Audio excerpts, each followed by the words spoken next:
Good afternoon and welcome to CBJ News. I'm Luke Shannahan. And I'm Iona Hampson. Coming up on the programme, we take a look at the ways Nottingham Trent University are encouraging students to vote in the student union elections. And a scheme in Nottingham is providing a space for locals to share homemade food with their community. But first, the Department of Culture, Media and Support has approved a £2.7 million endowment to resurrect historic landmarks in Nottingham. CBJ News' Ishan Garg has more. The historic Old Market Square is the top priority in the much bigger plan to give a facelift to the historic sites in the city.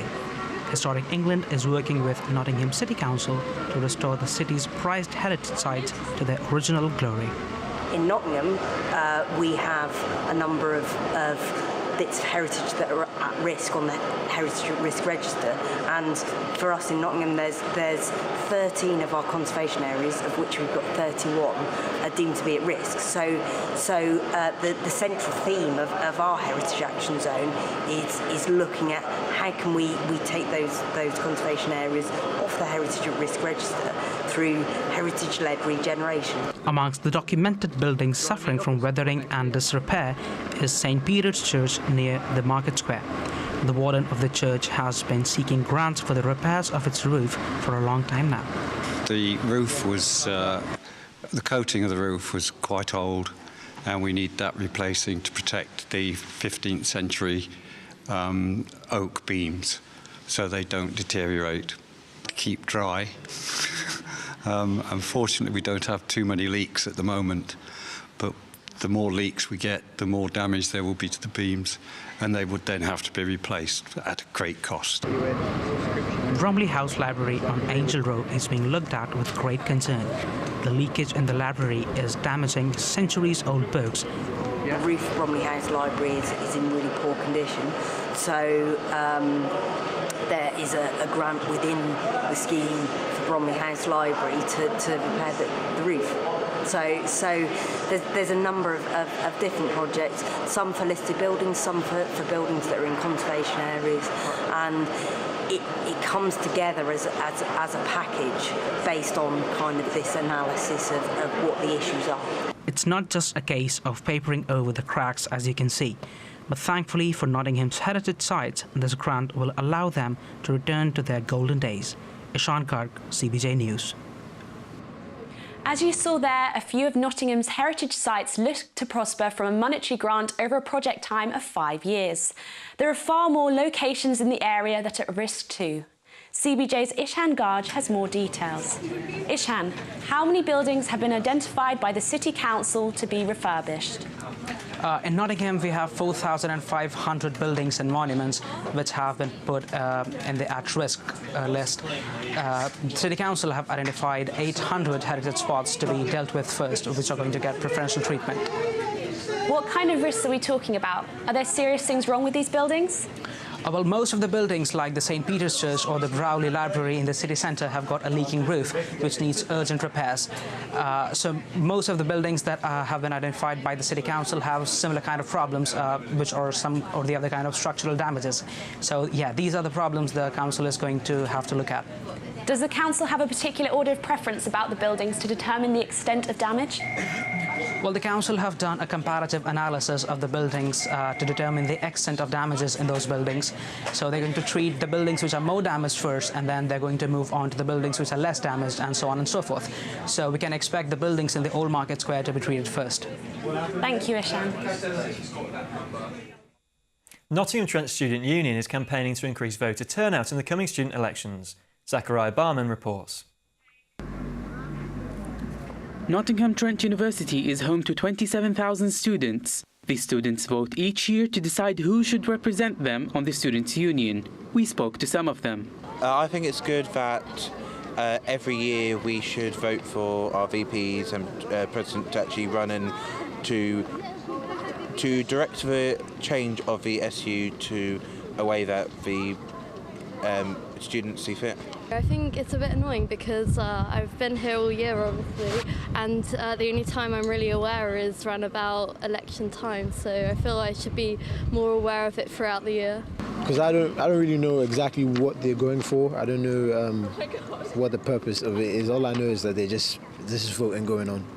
The Students' Union's main aim is to support students throughout their studies.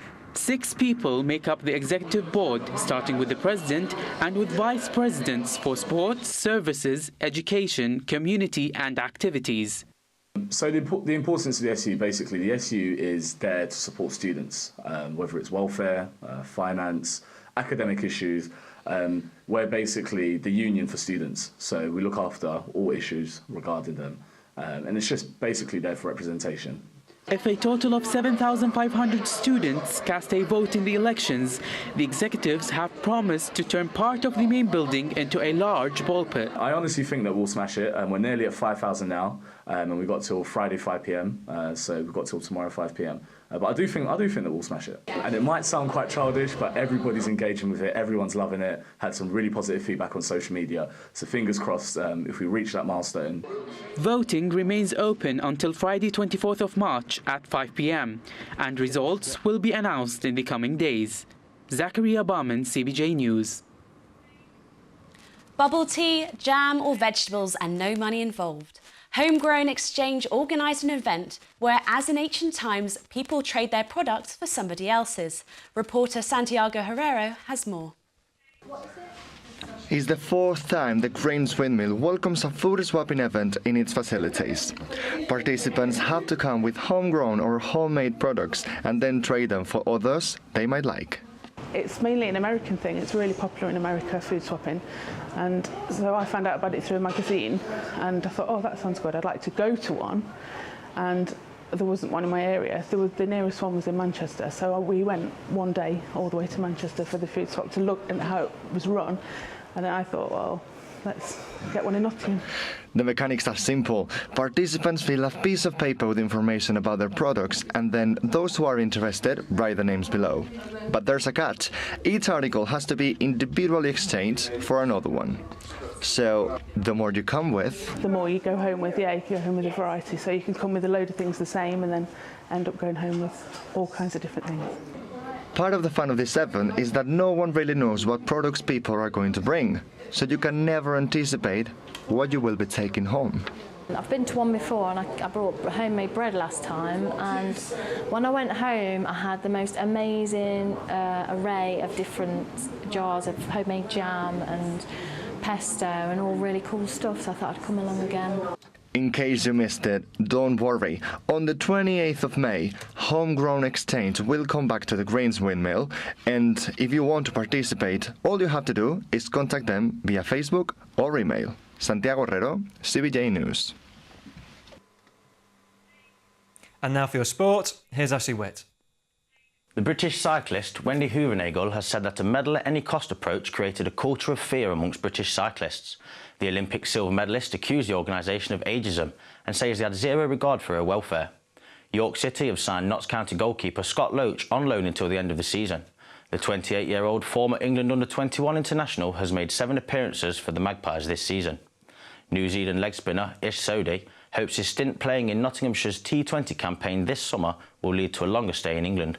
The 24-year-old has played 41 international matches in all formats. That's all the sport for now.